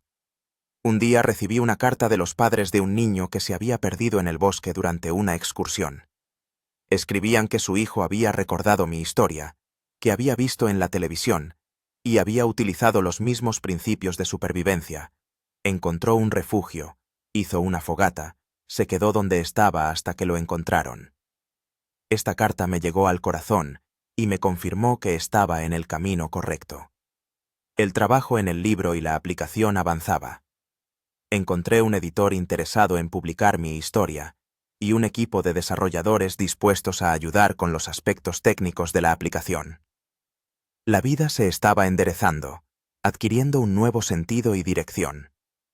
Todavía me despertaba a veces por la noche con pesadillas, en las que volvía a estar solo en el bosque invernal, pero estos episodios eran cada vez menos frecuentes. Un día, revisando fotos en el teléfono, me encontré con las fotos tomadas el día en que decidí bajar por la pista cerrada. Selfies despreocupados en la cima de la montaña, panorámicas de las laderas nevadas, Makar con una taza de vino caliente. Nada presagiaba que en unas horas estaría luchando por mi supervivencia. Estas fotos se convirtieron para mí en una especie de memorial, un recordatorio de lo rápido que puede cambiar la vida, de cómo una sola decisión puede tener consecuencias impredecibles. Decidí que, en el aniversario de mi rescate, volvería al pueblo de Tayoshni para agradecer a todos los que me ayudaron. Y, tal vez, aceptaría la propuesta de Stepan Yegorovich de explorar los bosques de los alrededores, pero esta vez con un guía, con todo el equipo necesario, y con respeto por las fuerzas de la naturaleza. Mi experiencia de supervivencia me cambió, pero no me quebró. Me enseñó a valorar la vida, a respetar la naturaleza y a entender que la verdadera valentía no es la temeridad, sino el riesgo consciente, respaldado por el conocimiento y la preparación. Y aunque nunca olvidaré aquellos 3 días en el bosque invernal, no fueron el final, sino el principio de un nuevo capítulo en mi vida, más significativo, más responsable y, posiblemente, más feliz. Han pasado exactamente 6 meses desde mi rescate. El invierno dio paso a la primavera al verano, y ahora agosto ya ha pintado los bosques de intensos tonos verdes. Estaba en la estación de autobuses, con una pequeña mochila a la espalda, esperando el autobús a Tayoshni. La idea de volver a esos lugares no surgió de inmediato, pero cuanto más tiempo pasaba, más fuerte se hacía la necesidad de cerrar el círculo, de regresar allí donde estuve al borde de la vida y la muerte. En estos 6 meses, mi vida había cambiado mucho. El libro sobre mi supervivencia estaba escrito y en proceso de edición. La aplicación para sobrevivir en condiciones extremas había pasado la fase de prueba beta y se preparaba para su lanzamiento. Había impartido una serie de seminarios sobre seguridad en la montaña para snowboarders y esquiadores, y me había convertido en consultor para una empresa turística especializada en deportes de aventura. El hombro se había recuperado por completo, e incluso había tenido tiempo de subir a las pistas varias veces al final de la temporada. Ahora siempre esquiaba con un rastreador GPS, una baliza de emergencia y un equipo completo de supervivencia. Y nunca más por pistas cerradas. El autobús llegó puntual. Ocupé un asiento junto a la ventana y observé cómo los paisajes urbanos daban paso a los rurales, y luego a la naturaleza salvaje. Cuanto más nos acercábamos a Tayoshni, más fuerte latía mi corazón. No por miedo, sino por una extraña excitación, como si volviera a casa después de una larga ausencia. El pueblo me recibió con la calma y la tranquilidad de un día de verano. Poco había cambiado en estos 6 meses.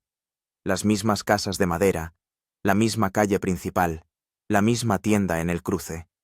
Pero todo se veía diferente sin la capa de nieve, más vivo, más auténtico. Me dirigí directamente a la casa de Stepan Yegorovich.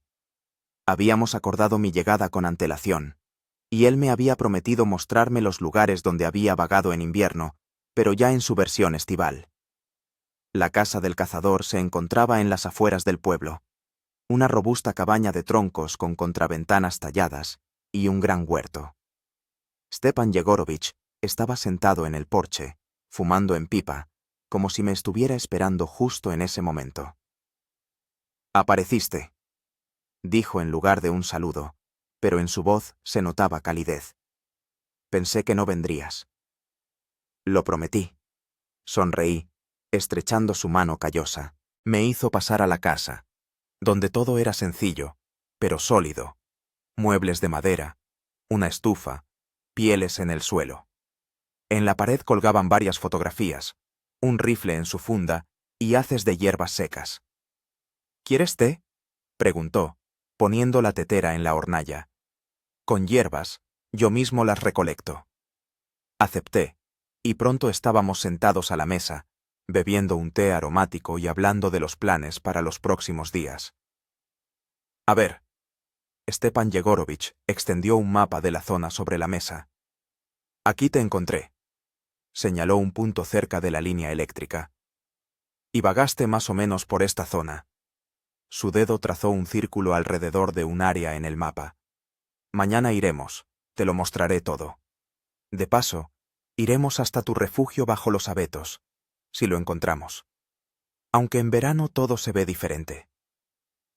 Miré el mapa, tratando de relacionarlo con mis recuerdos de aquellos 3 días. Sin nieve, a la luz del verano, todo debía de verse muy diferente. «Y hoy descansa, recupera fuerzas», continuó el cazador. «El camino no será corto». Pasamos la tarde en charlas pausadas. Stepan Yegorovich me contó sobre su vida en la taiga, sobre las costumbres de los animales, sobre cómo cambia el bosque con el paso del tiempo. Yo escuchaba, absorbiendo cada palabra, comprendiendo que este hombre conocía y amaba estos lugares como pocos. Por la mañana, después de un abundante desayuno, nos pusimos en marcha. Stepan Yegorovich iba delante, eligiendo el camino a través del bosque con seguridad. Yo lo seguía, asombrándome de lo fácil que le resultaba orientarse sin senderos ni marcas visibles. ¿Cómo encuentra el camino?, pregunté, cuando nos detuvimos para un breve descanso. Llevo viviendo aquí toda la vida, respondió simplemente. Conozco cada árbol.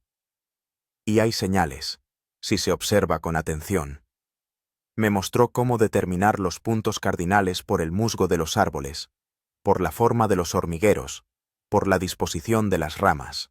Estos conocimientos eran sencillos, pero vitales, y lamenté no haberlos poseído en invierno.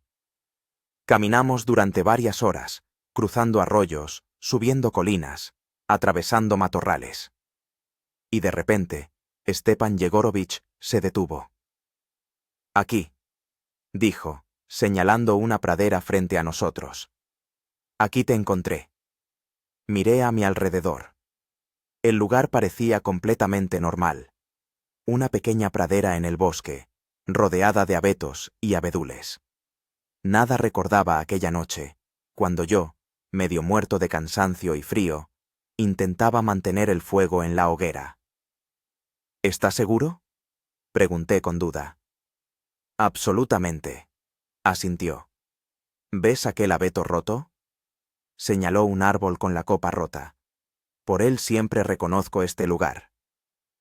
Me acerqué, y de repente vi una mancha ennegrecida en el suelo. Los restos de mi hoguera, ya casi ocultos bajo la nueva hierba y las hojas. Era una sensación extraña, estar en el mismo lugar, pero en circunstancias totalmente diferentes. Continuamos el camino, ahora intentando rastrear mi ruta en dirección contraria. Stepan Yegorovich me guió a través del bosque, deteniéndose a veces para verificar la dirección en el mapa o según sus propias señales. Y aquí está el claro con la línea eléctrica, dijo, cuando salimos a una ancha franja de bosque talado. Por ella caminaste el último día. Miré las esbeltas filas de postes, que se perdían en la distancia, y recordé lo que me había parecido aquella franja de tierra en aquel entonces, en la nieve y el frío. Una salvación. Ahora se veía simplemente como una cicatriz tecnogénica en el cuerpo del bosque. Cruzamos la brecha y nos adentramos en el bosque por el otro lado. El camino ascendía y se hacía cada vez más difícil. Empecé a reconocer algunos lugares. Aquí está la colina desde la que exploraba los alrededores. Aquí el arroyo por el que caminé un rato. Y aquí. Stepan Yegorovich se detuvo en un pequeño claro con un pino solitario en el centro. Parece que te encontraste con un lobo. Me quedé paralizado, mirando alrededor. Sí, era el mismo lugar. El pino, el espacio abierto, el borde del bosque desde donde apareció el depredador. Todo coincidía con mis recuerdos. ¿Cómo lo supo?, pregunté sorprendido. Territorio de lobos. El cazador se encogió de hombros. Suelen andar por aquí. Y describiste muy bien este lugar en tu libro, lo reconocí enseguida. No sabía que había leído un borrador de mi libro, y me conmovió ese hecho. Continuamos el camino, ascendiendo cada vez más por la ladera. El bosque cambiaba, se volvía más denso, los árboles más altos. De repente, vi un grupo de abetos que crecían muy juntos, formando algo parecido a un refugio natural. Mi primer refugio, susurré, acercándome. Debajo de los abetos hacía frío y estaba oscuro incluso en un día de verano. El suelo estaba cubierto por una suave alfombra de agujas caídas. Me arrodillé y empecé a remover esta capa, buscando rastros de mi estancia allí. Y los encontré. Restos ennegrecidos de una fogata, varias ramas quemadas, incluso un trozo de bufanda que utilicé como vendaje para la mano. Estos hallazgos despertaron en mí una extraña mezcla de emociones. Orgullo por haber sobrevivido gratitud por la segunda oportunidad y una especie de sensación casi mística de conexión con aquel hombre asustado y congelado que había sido hacía 6 meses. Stepan Yegorovich me observaba en silencio, dándome tiempo para asimilar ese momento. Luego dijo: «Elegiste un buen lugar, protegido. Con un refugio así tenías posibilidades». Ese fue el mayor elogio que podía recibir de un hombre que había vivido toda su vida en la taiga. Hicimos un alto allí mismo, bajo los abetos. Sacamos de las mochilas termos con té y sándwiches. Comimos en silencio, cada uno sumido en sus propios pensamientos. «¿Sabes?», dije finalmente, «cuando estuve aquí en invierno, solo pensaba en cómo sobrevivir, cómo salir de aquí. Y ahora miro alrededor y veo lo hermoso que es esto». Stepan Yegorovich asintió. «El bosque es diferente. Puede ser amigo o enemigo. Todo depende de con qué corazón vengas a él». Estas sencillas palabras me hicieron reflexionar. Aquel fatídico día llegué a las montañas con arrogancia, con desprecio por las reglas y las advertencias. Y el bosque me mostró su lado más severo. Ahora, con respeto y gratitud, veía su belleza y grandeza. Después del alto, continuamos el camino, ascendiendo aún más por la ladera. Entendía que nos acercábamos al lugar donde todo había comenzado, la pista cerrada por la que me había desviado aquel aciago día. Y de repente salimos a una ladera amplia y despejada. En verano, sin nieve, no parecía tan peligrosa, simplemente una pradera empinada, cubierta de hierba y algunos arbustos. «Aquí está, tu pista número 11», dijo Stepan Yegorovich. «En invierno hay riesgo de avalanchas, sobre todo después del deshielo. No la cierran por nada». Estaba de pie en el borde de la ladera, mirando hacia abajo, y trataba de imaginar cómo se veía aquel día. La extensión nevada, la tormenta de nieve que se acercaba desde el norte, la cinta roja con la advertencia que había saltado tan a la ligera. «Desde aquí hasta el complejo turístico hay un paso», continuó el cazador, señalando la dirección. 3 kilómetros, no más. Pero en invierno, con una tormenta de nieve, pudo parecer una eternidad. Tenía razón. Si entonces hubiera seguido descendiendo por esta ladera, manteniéndome a la derecha, habría salido directamente al complejo turístico. Pero giré a la izquierda, hacia el bosque, y eso lo cambió todo. Nos sentamos en el borde de la ladera, contemplando el paisaje que se extendía abajo, los bosques, las colinas, a lo lejos, la cinta plateada del río. Era el mismo río Belaya en el que había pensado durante mi extravío. «Es hermoso», dije. «Es hermoso», coincidió Stepan Yegorovich. «Y peligroso, como todo lo auténtico en esta vida». Guardamos silencio durante un rato, simplemente disfrutando de la vista y del momento. Luego saqué de la mochila un pequeño paquete envuelto en papel. «Esto es para usted», dije, extendiéndoselo al cazador, en señal de gratitud. Desenrolló el papel y sacó una brújula, no una común, sino una profesional, con funciones adicionales, impermeable y a prueba de golpes. «Buena», valoró, examinando el aparato con atención. «Pero ¿para qué la quiero? Yo ya conozco el camino». «Por si acaso», sonreí. «Incluso aquellos que conocen bien el camino a veces necesitan ayuda». Asintió, aceptando el regalo y su significado simbólico. «Gracias», dijo simplemente. «Me servirá».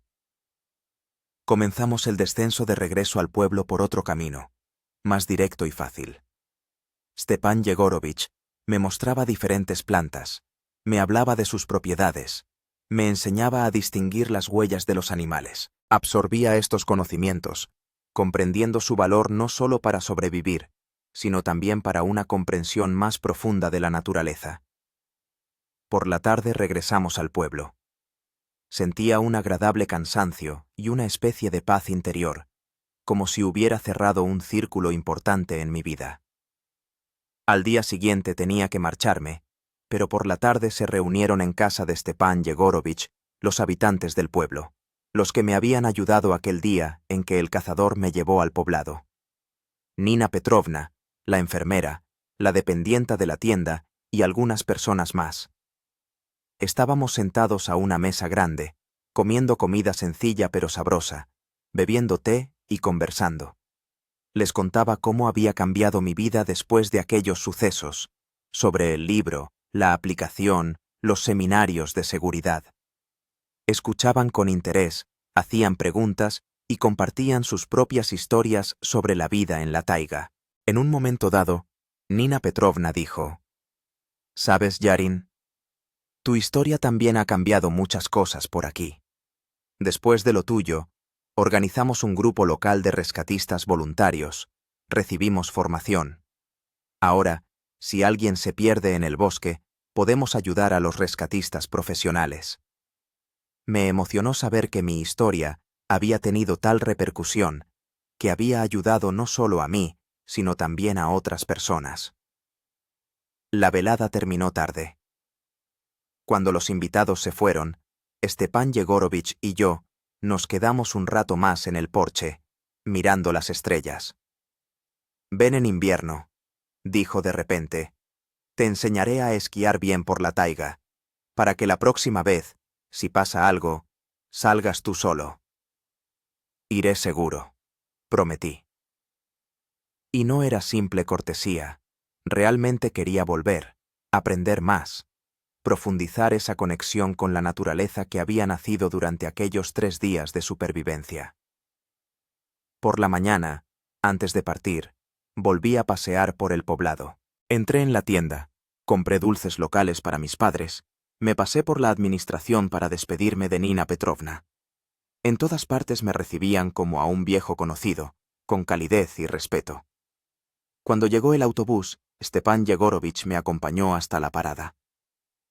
«Cuídate», me dijo al despedirse. «Y recuerda, el bosque lo ve todo y lo recuerda todo». Asentí, comprendiendo el profundo significado de aquellas sencillas palabras. Sentado en el autobús, viendo cómo el poblado se quedaba atrás, sentía que este viaje me había dado algo más que la simple oportunidad de ver los lugares donde había sobrevivido en verano. Me había dado una sensación de plenitud, del cierre de un capítulo y el comienzo de uno nuevo. Volvía a casa siendo otra persona, no solo en comparación con quien era antes del incidente en las montañas, sino también en comparación con quien era antes de este viaje.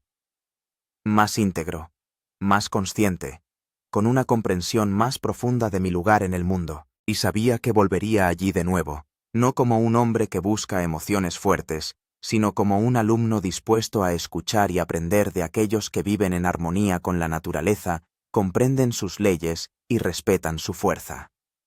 El año pasó volando. Mi libro, El último descenso, se publicó y, sorprendentemente, se convirtió en un éxito de ventas. La aplicación para la supervivencia en condiciones extremas la descargaron más de 1 millón de usuarios. Di decenas de seminarios sobre seguridad en la montaña, participé en varias conferencias y concedí numerosas entrevistas. Pero lo más importante es que encontré mi camino, mi propósito. Lo que comenzó como un trágico error se convirtió en una misión: ayudar a otros a evitar errores similares y, si aún así ocurren, tener los conocimientos y las habilidades para sobrevivir. Era diciembre y volvía a prepararme para ir a la montaña, esta vez no solo, sino con un grupo de 10 personas, participantes de mi nuevo proyecto, Escuela de Excursionismo Consciente. Era un curso intensivo de una semana que combinaba esquí y snowboard con la enseñanza de habilidades de supervivencia en condiciones invernales. Alquilamos una pequeña casa en la estación de esquí Valle Nevado, la misma donde todo había comenzado hacía un año. Fue una decisión consciente, volver allí no como víctima de mi propia arrogancia, sino como instructor, como una persona que había aprendido la lección y estaba dispuesta a compartirla con los demás. El grupo era heterogéneo, desde freeriders experimentados hasta principiantes que daban sus primeros pasos fuera de las pistas preparadas. Los unía una cosa: el deseo de esquiar de forma segura, con respeto a las montañas y comprensión de los riesgos. El primer día hicimos una clase teórica directamente en la casa. Les hablé de las normas de seguridad, del equipo, de cómo interpretar las condiciones meteorológicas y los boletines de aludes.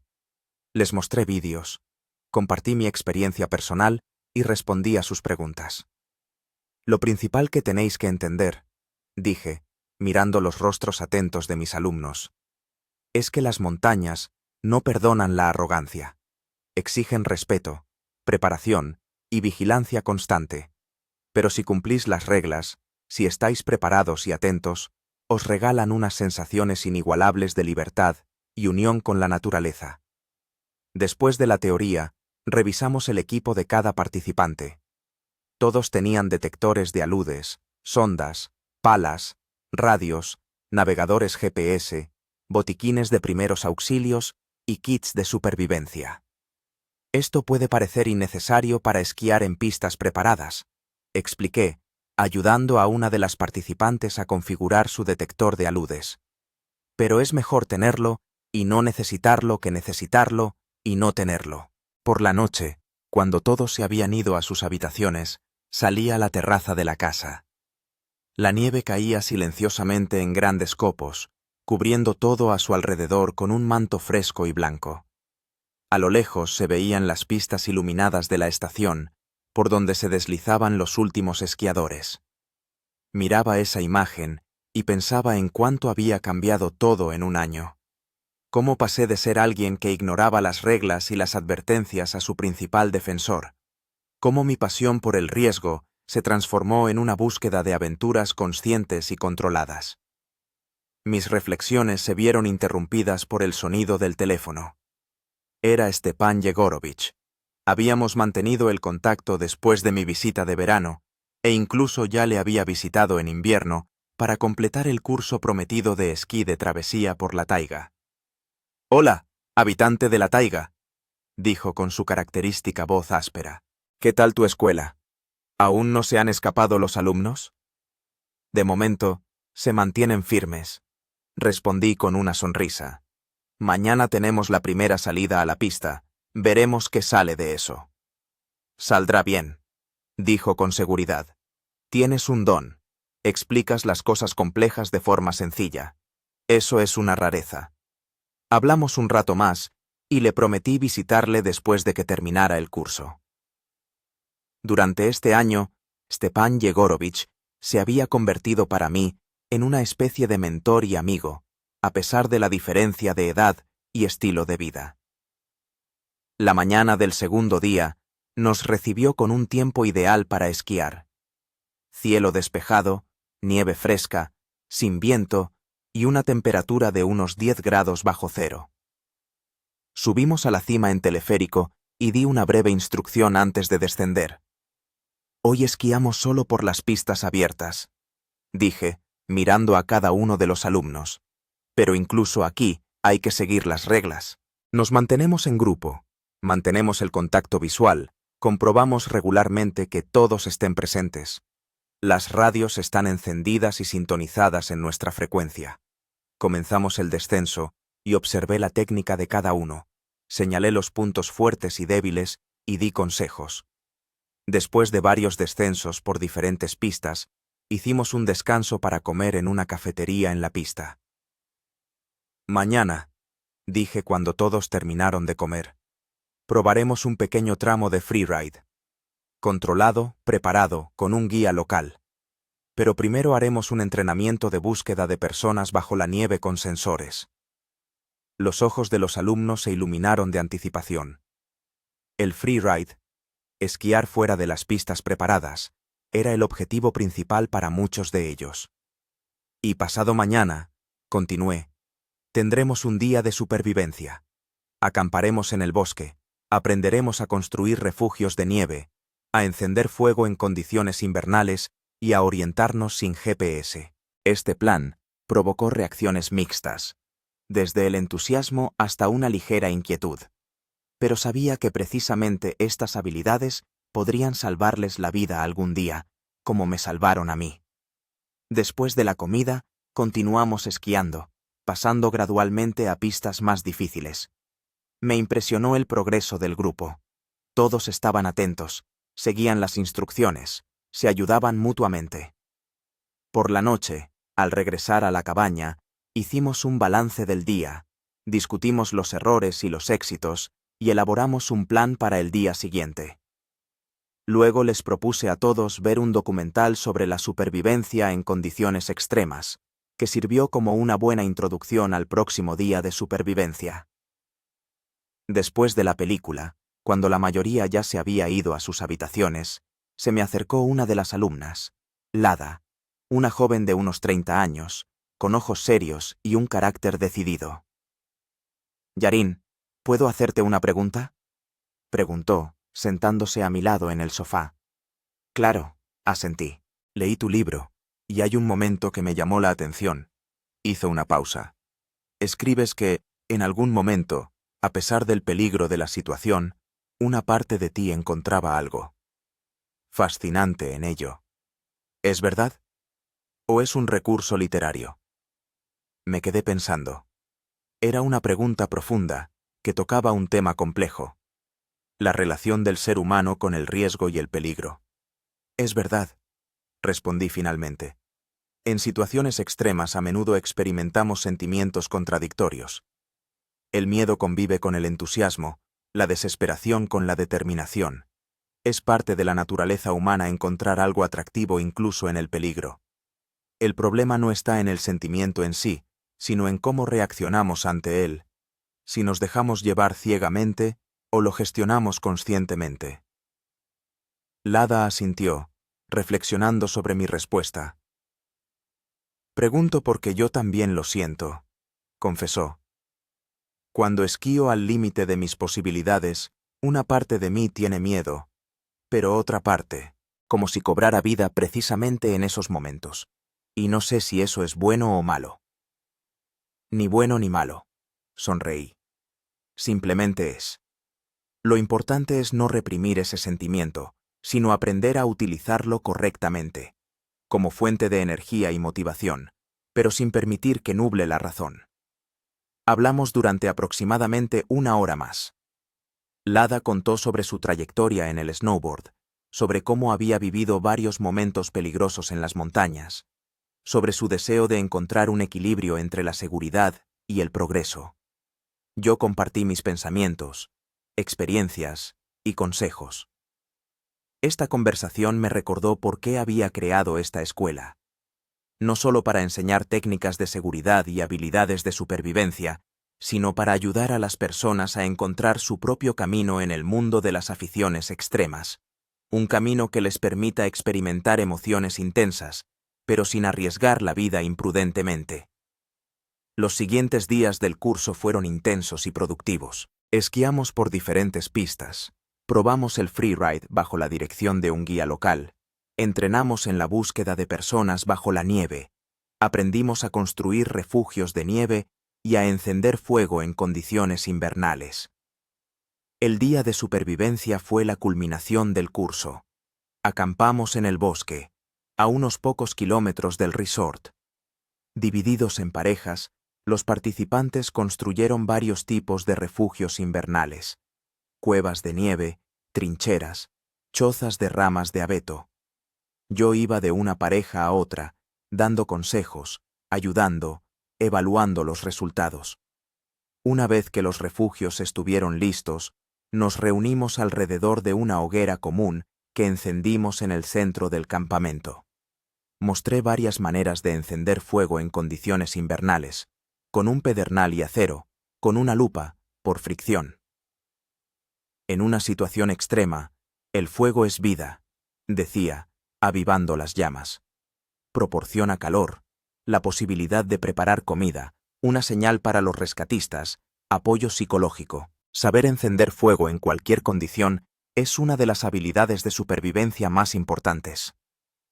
Pasamos la tarde junto a la hoguera, preparando la cena al fuego, contando historias, compartiendo impresiones.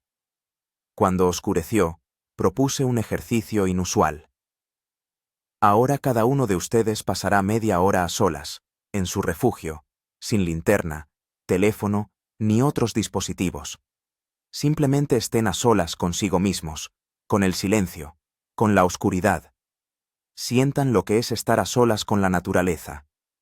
Este ejercicio causó cierta inquietud, pero todos accedieron a probarlo. Cronometré el tiempo, y yo mismo me fui a uno de los refugios, no tanto para hacer el ejercicio, sino para dar a los participantes total autonomía en esta experiencia. Sentado en la cueva de nieve, escuchando el silencio del bosque invernal, interrumpido solo por el ocasional crujido de las ramas bajo el peso de la nieve, pensaba en cómo había cambiado mi percepción de la soledad y el silencio después de aquellos 3 días de supervivencia. Antes siempre anhelaba el ruido, el movimiento, la compañía. El silencio me parecía vacío, la soledad aburrida. Ahora, en cambio, encontraba en ellos profundidad, la oportunidad para la reflexión, para un contacto auténtico conmigo mismo.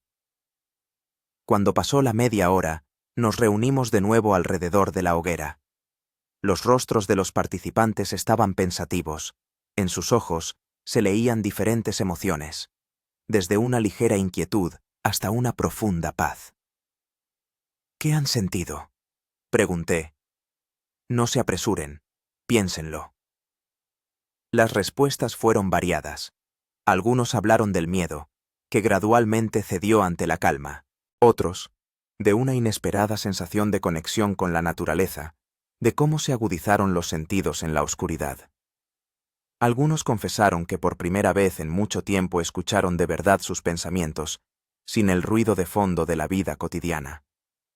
Lada, que estaba sentada frente a mí al otro lado de la hoguera, dijo: «Me di cuenta de que no temo a la oscuridad ni a la soledad, sino a la pérdida de control. Cuando no hay puntos de referencia habituales, cuando no puedes predecir lo que va a pasar, eso es lo que realmente asusta». Pero luego pensé, ¿acaso en la vida normal controlamos todo? ¿Acaso sabemos lo que sucederá mañana? Y ese miedo se hizo menor. Sus palabras resonaron en mí con una profunda comprensión. Esa misma consciencia, la ilusoriedad de nuestro control sobre la vida, fue una de las principales lecciones que saqué de mi experiencia de supervivencia. Pasamos toda la noche en el campamento, turnándonos para vigilar la hoguera y que no se apagara. Por la mañana, después del desayuno, recogimos el campamento, limpiamos todo y regresamos al resort. El último día del curso se dedicó a hacer balance.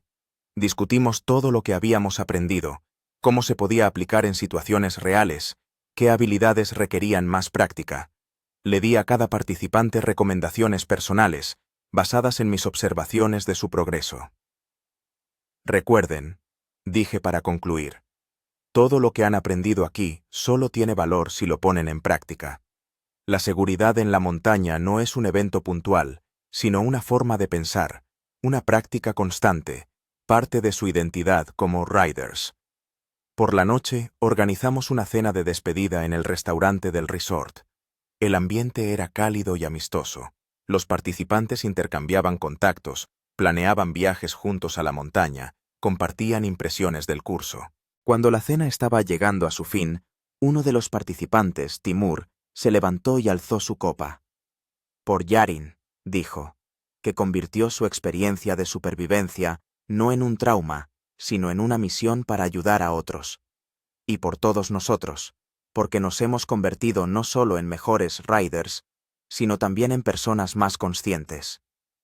Todos apoyaron el brindis, y sentí calidez no solo por sus palabras, sino también por la consciencia de que mi trabajo realmente tiene sentido, de que cambia algo para mejor.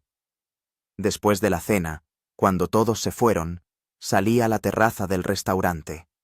La noche era clara, llena de estrellas. Las montañas alrededor, iluminadas por la luna, parecían majestuosas y apacibles. Miraba estas montañas, que hace un año casi se llevan mi vida, y sentía hacia ellas no miedo, no resentimiento, sino un profundo respeto y gratitud.